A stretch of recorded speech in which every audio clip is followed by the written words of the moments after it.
গণমাধ্যমে একটা report, writ খারিজ, খেলাপি ঋণের দায়ে নির্বাচনে অযোগ্য মাহমুদুর রহমান মান্না। একটা প্রশ্ন করেছেন যেটা আমার আতে ঘা দেওয়ার মতো। জি, আমি প্রথমে খুব স্পষ্ট করে একটা কথা বলি, মানে ঋণ খেলাপি হবার খাতায় আমার নাম আসার প্রশ্ন নেই। আমি কখনো ব্যবসায়ী ছিলাম না, এখনো নই, তবে একটা ব্যবসা প্রতিষ্ঠান করেছিলাম। এই এখন আপনি কোর্টের বারান্দায় যদি যান দেখবেন, এখন তো 2-3 দিন কোর্ট বন্ধ আছে, প্রতিদিনই অজস্র খেলাপি ঋণ শিডিউল রিশিডিউল হচ্ছে এবং খেলাপি ঋণ থেকে বাদ গেছে। 1000 কোটি টাকা যাদের খেলাপি আছে সেগুলো হয়েছে।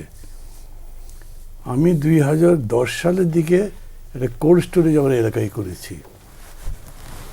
বছর 4 আমি তখন ভালোই ছিলাম। আমার সঙ্গে তখন আমি আওয়ামী লীগ করি, একজন আওয়ামী লীগের নেতা ছিলেন, তিনি এমডি ছিলেন। 14 সালের পরে পরে আমি গ্রেপ্তার হয়েছি। 10 বছর, আমি 2 বছর জেল কেটেছি। মোট 10 বছর এলাকায় যেতে পারিনি, ব্যবসায় যেতে পারিনি। ব্যবসা যা হয়েছে একা উনি করেছেন। আমি বেরোবার পর দেখেছি যে এটা ব্যবসার লোকসান টোকসান দিয়েছে বা দায়ী হয়েছে, ঠিক মতো ব্যাংকের ডিউজ পরিশোধ করা হয়নি, লোন বেড়ে গেছে অনেক। উনি পলাতক, তারপরে যেহেতু পরিবর্তন হয়ে গেল, যখন উনি আওয়ামী লীগ করতেন, ভোটে ইত্যাদি মামলা প্রশ্ন, উনি পলাতক। সত্যি সত্যি কোম্পানির কাছে ব্যাংক অনেকগুলো টাকা পায়, আমি ওটা তো অস্বীকার করতে পারবো না। কিন্তু কেউ ব্যবসা করলেই সে ঋণ খেলাপি হবে কেন? সে ঋণ রিশিডিউল করবে, টাকা দেবে। আমি দায়িত্ব নিয়ে যদি আমি ব্যবসা বুঝি না, 1 বছরে 2 কোটি টাকার মতো পে করেছি। তারপরে বাংলাদেশ ব্যাংকের নিয়ম অনুযায়ী তফসিল, পুরো তফসিলের জন্য দরখাস্ত করেছি এবং ইসলামী ব্যাংকের হেড অফিস এই রিশিডিউল মঞ্জুর করেছে। তারপর আমি কেন ঋণ খেলাপি, এই প্রশ্ন আপনি করলেন বলে আমি আপনাকে ধন্যবাদ দিচ্ছি, সুযোগ পেলাম সব দর্শকদের কাছে বলছি। ঋণ যদি রিশিডিউল হয়ে যায় তারপরে খেলাপি হবে কেন? এরপরে কিছু আপনার থেকে কমপ্লেন্স থেকে, সেটা লোকাল যে মানে ব্রাঞ্চ আপনাকে লোন দিয়েছে তার সাথে সেটেল করতে হয়। আমার সেটেল করার বড় সমস্যা ছিল কি, যে আমার যিনি এমডি তো পলাতক, তার সাথে ডিরেক্টর তার ওয়াইফ, তিনি পলাতক। আমরা একটা সভা করব, আমরা 3 জন ডিরেক্টর, মেজরিটি 2 জন নাই, কী করতে পারি? আমি ব্যাংকের কাছে চেয়েছি যে আমি ছাড়া তো কেউ নাই, আমাকে সুযোগ যদি দেন আমি তাহলে ব্যবসাটা করতে পারি। এইটার উপরে বাকি হয়ে গেছে। আমি দরখাস্ত যখন করেছি, প্রক্রিয়া চলছে পুরো তফসিল করবার, সেই সময় আমাকে কল ব্যাক নোটিশ দিয়েছে লোকাল ব্রাঞ্চ। এটা আমি কমপ্লেন করেছি, এটা দিতে পারে কল ব্যাক, মানে মামলা করা হবে। আমার মানে পুরো তফসিলের মিটিং চলছে বোর্ডে, এটা করবি কী রকম করে? ওই অপরাধে সেই ভদ্রলোকের শাস্তি হলেও ওইটা জিনিসটা করা সম্ভব হয়নি। মানে কমপ্লেন্স আরও যে করতে হবে, এটা তার সই আনতে হবে, তাকে দেখাতে হবে। ওরা ব্যাংক নিজের চেষ্টা করে তার সাথে অনলাইন মিটিং করতে পেরেছে জুমে।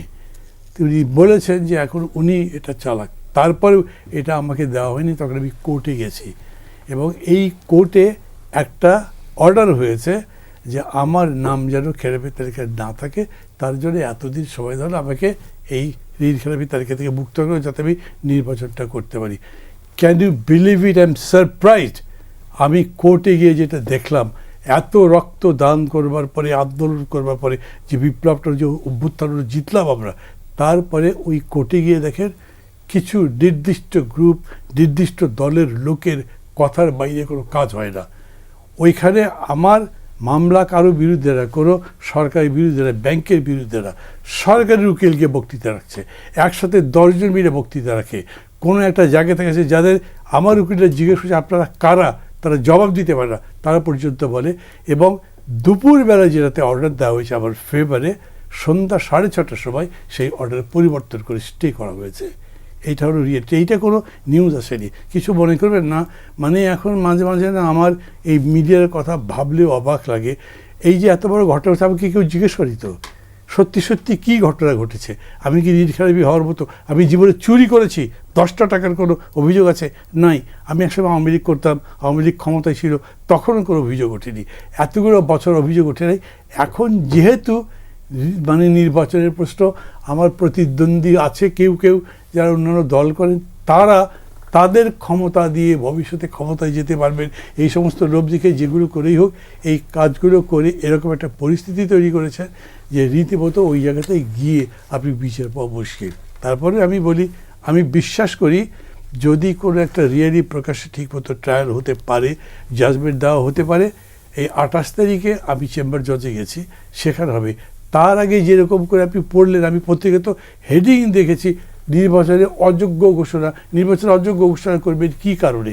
আপনি 700 কোটি টাকা, এই বোধহয় 7 দিন আগে 700 কোটি টাকা ঋণ পুরো তফসিল করেছেন। 700 কোটি টাকা ঋণের উপরে আপনি কী বলে এই সিআইবি থেকে নাম বাদ দিয়েছেন, তাহলে আমার নাম বাদ দেবেন কেন? আমারটা তো 38 কোটি টাকা লিখেছে মাত্র। এইটা আপনার অবস্থানটা ব্যাখ্যা করার জন্যই কিন্তু এই প্রশ্নটা করেছি। না, থ্যাংক ইউ ভেরি মাচ। আমি খুবই খুশি হয়েছি এবং আমি মনে করি অন্যান্যরা যারা জানবে এটার পরে আমি আরও বিস্তারিত বলবো যে কী কী করেছে। সবচেয়ে দুর্ভাগ্যজনক বিষয় বলি, মাত্র 3 মাস আগে যে ঋণ পুনঃতফসিল করেছে, পরশুদিন আমাকে একটা নোটিশ দেওয়া হয়েছে সেই পুরো তফসিল বাতিল করেছে। আমি উচ্চতর কর্তৃপক্ষ মানে যারা ব্যাংক পরিচালনা করে তাদের কাছে জিজ্ঞেস করেছি, তারা বলেছেন বোর্ডের মিটিংই হয়নি, এটা তো এখন পাশ হওয়ার কথা, এটা করতে হবে সেটা আমি জানি না। আমি তাদের বলেছি বলেন আমি কি করতে পারি, আমি তো টাকাটা দিতে চাই, আমি টাকা দিচ্ছি এবং আমি ঋণ খেলাপি হয়ে মরেও যেতে চাই না, আমি এটা শেষ করে যাব। ব্যাংক এখন বলছে না, এখন কোনো উপায় নেই, আপনি যেটা করেছেন নতুন করে আমাদের ভাবতে হবে। আই এম সারপ্রাইজ এরকম হতে পারি কি না। আমি এটার জন্যে মানে আপনার সুযোগ পাওয়া আপনার মাধ্যমে আমি সরকারের কাছে, ব্যাংক কর্তৃপক্ষের কাছে, বাংলাদেশ ব্যাংকের কাছে অনুরোধ করছি, please go deep into it.